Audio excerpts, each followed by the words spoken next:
যিনি শ্রম পালন করতেছেন এর যে মর্তবা, এর যে সম্মান, এর যে ইজ্জত আল্লাহ তাআলা দান করে থাকেন, শুধুমাত্র আল্লাহ তাআলার নিয়ামত পাওয়ার পরে যদি আমরা শুকরিয়া আদায় করি, তাহলে আল্লাহ তাআলা ওই রোজাদারদের সাথে আমাদের শামিল করবে।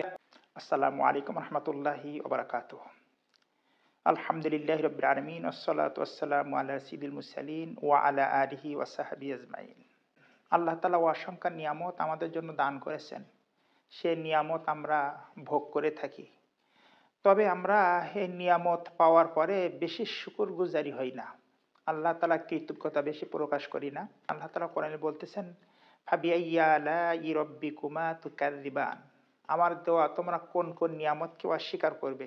অর্থাৎ আল্লাহ তাআলার কোন নিয়ামত আমাদের অস্বীকার করার কোনো সুযোগ নেই।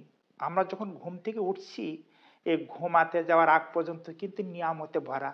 আর যখন ঘুমিয়ে যাচ্ছি, এটা কিন্তু আলাদা একটা নিয়ামত।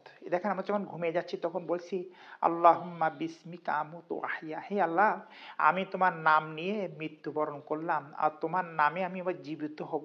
আমরা যখন ঘুমাতে যাচ্ছি যদি আল্লাহ তাআলা আমাদের এই রূহকে আবার না ফিরাই দিতেন, তাহলে কিন্তু আমরা আর জিন্দেগি ফিরে পাইতাম না। আমরা জীবিত আর উঠতে পারতাম না।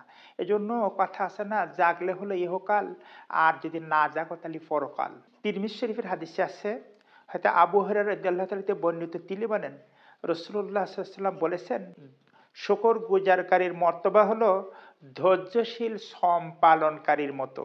অর্থাৎ যারা আহার করার পরে বা যে কোনো আল্লাহ তাআলার নিয়ামত পাওয়ার পরে যদি কোনো মানুষ শুকরিয়া আদায় করে, তাহলে ধৈর্যশীল ব্যক্তি যিনি শ্রম পালন করতেছেন এর যে মর্তবা, এর যে সম্মান, এর যে ইজ্জত আল্লাহ তাআলা দান করে থাকেন, শুধুমাত্র আল্লাহ তাআলার নিয়ামত পাওয়ার পরে যদি আমরা শুকরিয়া আদায় করি, তাহলে আল্লাহ তাআলা ওই রোজাদারদের সাথে আমাদের শামিল করবে। ওই রোজাদারদের যে সম্মান, সেই সম্মানে আমাদেরকে ভূষিত করবেন।